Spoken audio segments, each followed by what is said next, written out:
one of the lecturers offered them a room or a house that he owned beside his own studio space. So that's why they ended up in the village. They are technically blow-ins, as they'd say around here. But they settled here, and fairly quickly they were able to open further down the street from the original studio what was the old chemist, and they were in there for decades. Then moved to, for 20 years, up to what is the old bank. Maybe if you've been walking up through the village, saw the old premises. And we only just moved down here about 5 years ago now. So we hand make everything that you see in the cabinets in this room in our own workshop. We have a display of some other designers' work in the outer area there, the foyer as you come in. We buy in, our Belfast store stocks other designers, a lot of it, and we have always, from this premises, only kept what we make ourselves. Until recently, with all the tourists and things coming through, we found that they're just as happy to look at other people's work as well as their own. We still sell the majority of our own, but it's nice to be able to show what other craftspeople like ourselves, small craftspeople are producing within Ireland, Britain and Belfast, and European as well. In terms of what we do, the basics of it all is that you start off with a sheet of silver. I'll pan this around a second. Yep. This is just a blue foil over the top of it to protect it, but that is 0.7 sheet. So we buy in silver like that, or as wire, or you can get it as casting grain as well, which is a fine beads of silver. Depending on what you're going to make, you buy it in different forms. And what we would do with that is we would take the likes of the sheet, and for a lot of our collections, which we repeat the shape of, we would maybe make 10 off in a year. The likes of this big necklace, which is in the far cabinet as a finished piece, the one at the bottom on the left-hand wall. We would have a brass template of this that the goldsmiths will score around, so that's the basic shape. And then they'd hand pierce it out, so at the bench peg where they tend to work, there's a peg in the front where they tend to clamp the sheet of silver, and they'd then saw around the outcuts they had done. The blade is, the teeth only point one direction, so it only cuts on the downward stroke. So you have to always not try to force it back up, or you go through a lot of blades. Then once they've done that, they'll shape it up with pliers to more of a 3D shape to it. And then the likes of our flower collection, which this is, we now get all these little units that we attach to it. We cast them, so we do a lot of casting in-house, but things that we make multiples of, we have casting house in Birmingham that we now call up, and they have a rubber mould which we have them make, and we'll say we need X units of code number such mould, and they'll send us out a casting roll to them. We cut the little sprue off because that's to do with the casting, and then place the little cast units onto the silver, and then you solder it. They have to heat the cold piece as they're going along. They put a little bit of flux underneath and then let it solder underneath. And once it just gets to the right temperature, which is the solder melts obviously lower than the piece of silver, and the solder just melts and spreads, and makes contact between the two pieces and causes the join. Silver needs worked with stoning and refining to get the surface smooth and get all the file marks and things out of it, and then eventually it gets taken to the polish machines, which they're quite mucky and dirty, so they're kind of in a separate section of the workshop. So that's taking us up to the sheet.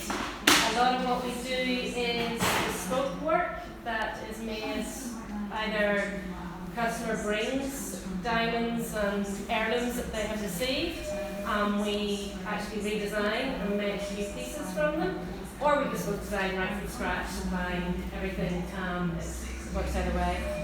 I would create the design, whatever the customer is after. It still has to be, we get a lot of problems these days where people come in with an Instagram picture and go, make me this. And we're like, well, it's not really our style, it's not very, it's not like Steensons as an artist, you have a particular look that you like your work to be.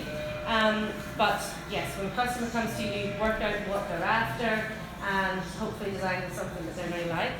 And I do that all on a 3D CAD software that allows me to send them photographs so I can render it on screen and make it look like a photograph, like from different angles, send it to them. Are they happy with this design? They maybe get 2 or 3 different variations on the same design. And then we send it to, once they pick the model, we send it to our 3D printer, which prints it in a wax model. So it's got the wax that is cast in the end and a support medium as well. So, and it prints it down in layer after layer and slowly builds up the 3D model. And then we put it into alcohol solution, which dissolves away the support material and leaves you with just the wax. So we go from quite a new cutting-edge technology back then to 3,000-year-old lost wax casting, where we then take that wax, put it on what we call a sprue, which is like if we've got about 5 of those going into the one mold, we'll have a wax rod and then finer wax rods coming off that, and then the model attached to the bottom of each of those. And we put that in what is technically a cup, we call it a crucible, but it's basically like a cup, and pour in plaster of Paris. And the top of the wax tree just sticks out at the top. You put that in a kiln and burn it out overnight. The wax disappears completely, and you're left then with the hollow form, your little tree going down, all the little channels down to each ring. And then you cast, put molten metal, pour it into the top. We have a machine that does it under a vacuum with argon, which forces it very effectively down into the mould to give us accurate moulds each and every time. Older traditional forms of casting, it may not pour all the way down, and you break open and you only have half a ring. So the new machines do the casting a lot more better. They also have machinery like a very clinical looking white box here.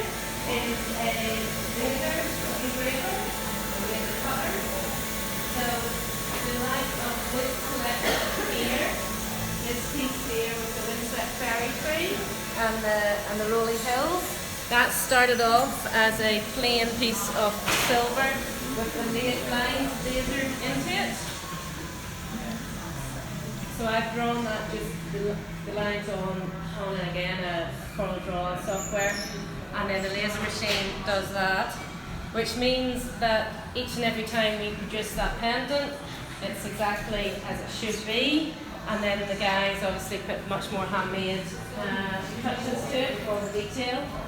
All the little stippling is going in with a drill head and going over and over and over.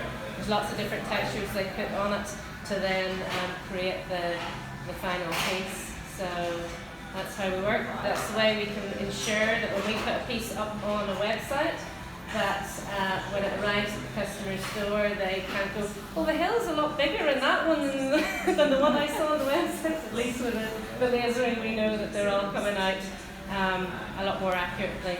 There's still a lot of scope for them to be individual, because of whichever goldsmith puts their hand to it can vary from one to the other, but it helps with the accuracy. The Manu, or the Maya range here, we use at the very back of the workshop there. There's a big red upside down jacket, like hard to hit, and it's a hydraulic press. So it takes a sheet of silver and you use a steel tooling with a shape cut out of it. So this is the brooch here. And when you put a sheet of silver over that with it's a type of rubber plastic material as well in between, and then we put it under extreme pressure with the hydraulic press, and that causes the silver to burst and give that three-dimensional shape that we have on on the piece, and then they solder on the rose gold line to the edge, go through with their little lining tools to go out with all different textures and things on it. So there's a number of different processes, different collections use different ways of how we go ahead and manufacture them and things. So casting units, we do get a lot of casting units in. The likes of the rooms, we have different sizes, molds for different sizes, but then we have to hand size each of those individually. So we have basically a large, small, medium for coming from our casting supplier, but then we have to size them all up. We detail mainly with 9 carat rose gold and 18 carat yellow gold. The 18 carat is a much richer yellow than 9 carat. People can notice the difference. It's softer and easier, it's more malleable to work with. It's a much nicer material to work with. But of course, it's a lot more expensive as well. So we use it as detailing mainly. Obviously, it gets sold as wedding bags and that. Each piece that we make has to go to London or Birmingham to be essayed. So if you've ever heard the expression coming up to scratch, that is where in the essay office they scratch a little piece of material off the piece of jewellery that you've sent to be essayed. They test that, they make sure it meets the standard of silver that you're saying it is. So if we're selling it as sterling silver, it must be a minimum of 92.5% silver. And then if they agree that it's met that or is above that, then they'll stamp it 925. There'll be a date mark for the year that it was stamped, and there will be the Birmingham or London essay office mark as well to say where it's come from. So any piece of silver, any piece of jewellery over 7.7 grams must legally in the UK have a hallmark on it. If it's gold and it's over 1.1 grams, it also must legally have a hallmark on it. One of my worries about forthcoming Brexit is that I'm going to have a customs border between me and the essay office, and that every piece that I make is going to go through customs before it, both ways before it, which will be potentially a big issue. Yeah, so we'll wait and see. Watch this space. We had 6 goldsmiths at the bench. All of them have come all full time. Everything that is made here is being sold here in our store in Belfast. We are behind the City Hall on Bedford Street in Belfast. And they've all come to us from different walks of life. Stephen's our longest standing goldsmith here. He's with us 20 years now. And he came in the same way James did at 16 years old as an apprentice and just trained on the job. We have had plenty that have come through silversmith and degrees, art college and things come to us from that. We tend to find those sort of people stay with you for a couple of years, learn the trade, but their goal is to be a designer in their own right, and they learn and leave. So we Laura is with us, she's in the polishing room at the moment. She's in with us about 15 years now, another girl, little girl who's just come in and been trained on the job. And Corinne is our newest member of staff, and she's come actually from being a dental technician to goldsmith. She's only just started back in October, she's doing very well. A lot of transferable skills from all the work that they do, making braces and things. So we have a lot of big machinery tools that make our life easiest. Probably the most used, one of the most expensive and most used is our Roffin laser welder over this one with the 2 microscope things in halfway up the far wall there. And it traditionally, when you're joining 2 pieces of metal together, you have to use solder, so you have to use flux and a little bit of ornamental white material to get the piece soldered, but you must keep the whole piece if you're soldering for it to work. Whereas the laser welder allows you to hit a laser beam at 1/10 of a mil precision.